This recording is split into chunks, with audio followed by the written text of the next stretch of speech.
Okay. Are the four Sunni Imams in the same time period of Imam Jaffere Sadiq alayhi salam? The question we asked ourselves was how long Imam Jaffere Sadiq alayhi salam lived and what were the time periods of these Imams. The four Imams are Imam Abu Hanifa rahmatullah alayh, Imam Malik rahmatullah alayh, Imam Shafi rahmatullah alayh, and Imam Ahmad bin Hanbal rahmatullah alayh.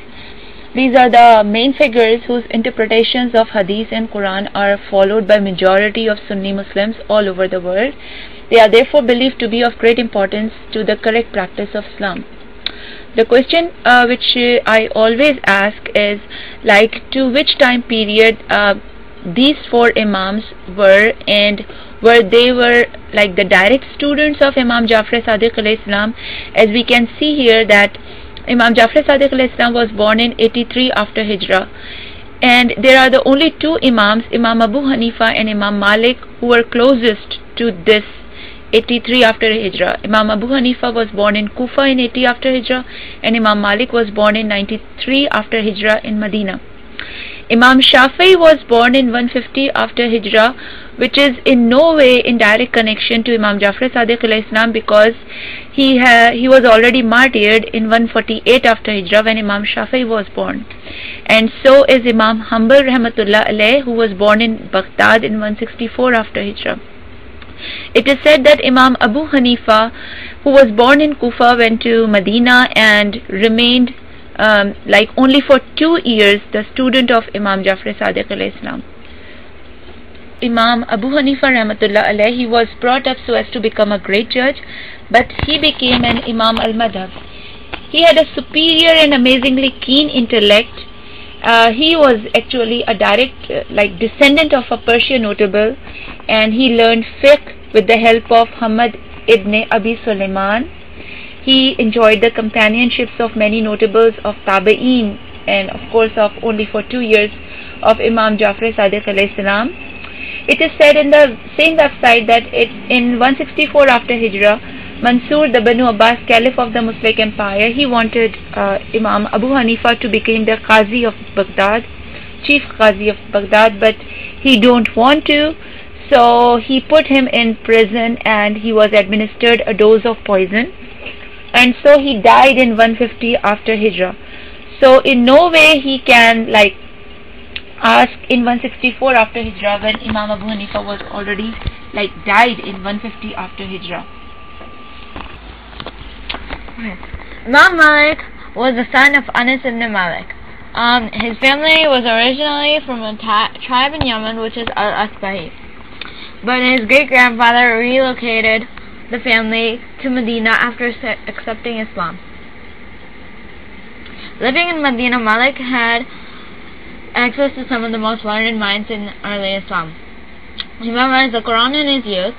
He studied under some of the various famous scholars, including Hashim ibn Arwa, Ibn Shihab al-Zuhri, and Imam Abu Hanifa, the founder of the Hanafi Sunni Madhab, under the 6th Shia Imam. Imam Malik died in the year 796 AD in Medina and is buried in the famous Al-Baqi cemetery in the city of the Prophet. Yes, he could have received an education from Imam Jaffere Sadiq alayhi salam, but he was an actual student of Imam Abu Hanifa. Imam Shafi rahmatullah alayh, he was born in Gaza and moved to Makkah when he was about 10, and he is reported to have studied in the school of Makkah. Then he moved to Medina to teach others of the message of Islam and be taught by Malik ibn Anas. Imam Shafi rahmatullah alayh, in Baghdad, he developed his first madhab influenced by the teachings of both Imam Abu Hanifa and Imam Malik. Thus his work there is known as Al-Madhab Al-Qadim Al-Imam Al-Shafi, or the old school of Al-Shafi. He was a student of Imam Malik rahmatullah alayh, but he was not a direct student of Imam Jaffere Sadiq alayhi salam. It was a great saying of Imam Shafi alayhi salam that the Rasulullah has made it necessary for the people to love the Ahlul Bayt in the Quran, which is it means it is wajib for the people to love Ahlul Bayt. And another one of his sayings that in prayer we must praise the Ahlul Bayt, say the rood, or otherwise our prayer will be void. Imam Ahmad bin Hanbal. He was born in 780 AD in Khorasan, Iraq. He died in 855 AD in Baghdad. He began to study the hadith and traditions at age 15. He traveled widely with great masters and made 5 pilgrimages to Makkah. He compiled the traditions of the Prophet Muhammad ﷺ.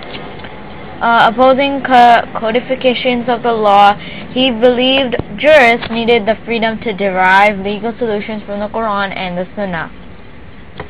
But as we can see, Imam Ahmad bin Hanbal was born in Baghdad in 780 AD, and Imam Jaffere Sadiq was already martyred in 765 AD in Medina. So it was impossible for Imam Ahmad bin Hanbal to be the student of Imam Jaffere Sadiq. He was a direct student and companion of Imam Abu Hanifa. He must be 90 years of age, because when Imam Hanbal was born, Imam Abu Hanifa must be at least 80 years of age. His teachers are also Imam Jaffere. So the conclusion is, as we can see through the historical background, that only Imam Abu Hanifa rahmatullah alayh had the privilege of being a student of the great Imam Jaffere Sadiq alayhi salam. Although Imam Abu Hanifa was under the leadership of Imam Jaffere Sadiq alayhi salam for only 2 years, he used to say that if those 2 years would not have been in my life, then I would not have been where I came to be. Over here we can see the student-teacher relationship. Imam Jaffere Sadiq had only one student, who was Imam Abu Hanifa. Imam Malik was a student of Imam Abu Hanifa. Imam Shafi'i was a student of both Imam Malik and Imam Abu Hanifa. And Imam Hanbal had the privilege of being the student of Imam Shafi'i, Imam Malik, and Imam Abu Hanifa. And from here we can see that none of these 4 Imams were pure Arabs. They all came from different other countries and background, and they migrated to Medina after that. Although the 4 Imams are also called Imams, however, their title Imam in no way compare them or give them any equivalency to the infallible 12 Imams, who are the direct descendants of the Holy Prophet Muhammad sallallahu alaihi wasallam.